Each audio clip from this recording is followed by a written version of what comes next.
El Comité Pro Paz, que era una manera abreviada de decir el Comité de Cooperación para la Paz en Chile, formado por estas 7 denominaciones, iglesias, o en el caso de la comunidad judía por la presencia del rabino, y presidido por estos jerarcas eclesiásticos de la Iglesia Católica y Luterana, se asignó a sí mismo varias tareas.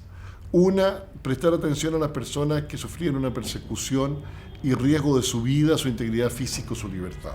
Personas que sufrían riesgo de muerte, de tortura o de encarcelamiento indefinido, injusto y sin motivo. Y a sus familiares.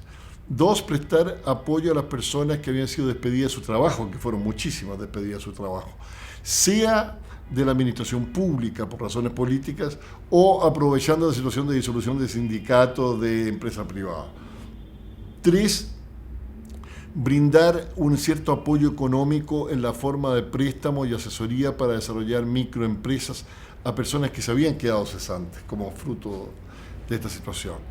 Y también prestar un apoyo que se llamaba de asistencia social o trabajo social, que consistía en un apoyo de acompañamiento a la situación de los familiares, aparte de la tarea legal propiamente tal, que la tarea legal era en el fondo más formal que real, porque las estructuras legales se mantuvieron, pero los resultados eran magros, por decirlo suavemente, o nulos, para decirlo más francamente.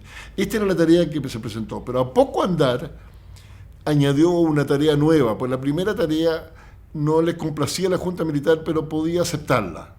Además, podían ellos argumentar que habían autorizado esta labor humanitaria, etc. Pero cuando empezó a recopilar información y a comunicarla a Naciones Unidas, a la OEA, a Amnesty International, al mundo, a la prensa mundial, eso ya fue demasiado para el gobierno militar. Porque una cosa era la asistencia persona a persona hasta donde se pudiera, que no era mucho, y otra cosa es la denuncia. Y el Comité para la Paz llegó a ser muy creíble la denuncia internacional, hasta el punto que los grandes corresponsales de periódicos del mundo, de Europa, de Estados Unidos, de las cadenas informativas, realmente confiaban en esa información que era muy rigurosa y continuaban dando a conocer al mundo lo que sucedía en Chile a partir de la información que se reunía allí. Eso fue lo que más le molestó al gobierno militar. Ellos tenían un representante militar que conversaba con las iglesias, que continuamente acudía a donde el cardenal a representarle queja por ciertas situaciones, etc. Y el gobierno militar miraba con desagrado lo que ocurrió, en particular cuando llegó el director de un diario mexicano llamado Excelsior y publicó la información del comité que había obtenido, realmente nadie se la había dado, en 10 ediciones sucesivas en primera página en su diario, y el gobierno militar, que lo había invitado a instancias de un ministro de Economía, Fernando Lenis, que era amigo de Scherer, se llamaba el director de Excelsior, se sintió abochornado por esto y indignado, y llamaron a los jerarcas eclesiásticos que dirigían el comité y delante de las cámaras de televisión le hicieron una reprimenda, digamos, bastante fuerte. Pero el punto de quiebre para el gobierno militar ocurrió en 1975, cuando el comité llevaba 1 año y medio, casi 2 años, en mayo, el 15 de mayo, unos diarios fantasmas de Argentina y Brasil que aparecieron con un solo número y que era una operación de encubrimiento, ideada por la DINA, el organismo de la Dirección de Inteligencia Nacional, el organismo de represión del gobierno militar, en connivencia o en contubernio con las policías secretas o militares de Argentina y de Brasil. Inventaron estos diarios para decir que 119 personas, 60 en un diario argentino y 59 distintas en un diario brasileño, chilenos que aparecían en la lista de desaparecidos, se habían matado entre ellos. Y en el titular más infame que apareció jamás en la prensa chilena, la segunda se hizo eco de esto y colocó un titular diciendo: se exterminan como ratones, o se matan como ratones. En el fondo, como diciendo, si lo dicen afuera debe ser verdad. Un truco burdo, digamos, la información se planta afuera y se cita como de fuentes del exterior.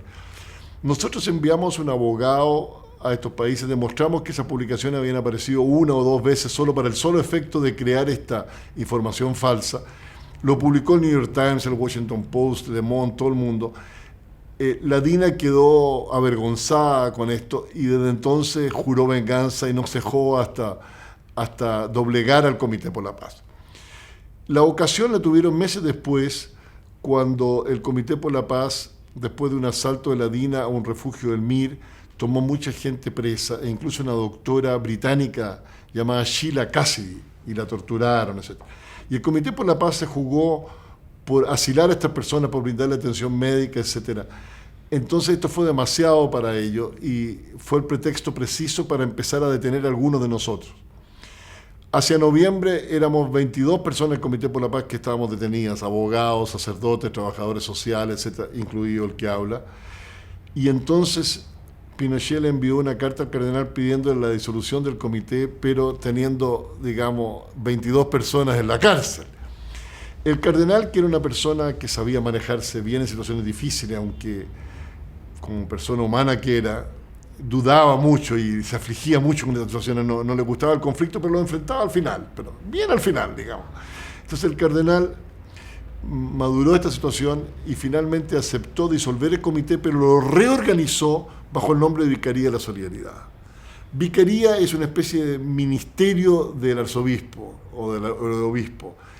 Entonces lo reorganizó como un órgano católico y lo llevó a la Plaza de Armas, al lado de la catedral, en un edificio del arzobispo, del arzobispado, para significar que esto tenía el alero de la protección de la Iglesia Católica.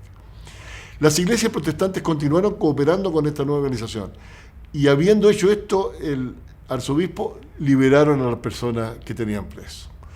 Pero lo que no se esperaban era que esta organización recontratara a la gran mayoría de las personas que estaban contratando el comité y continuara bajo un nuevo nombre y bajo un nuevo auspicio, esta vez solo católico, con la labor anterior.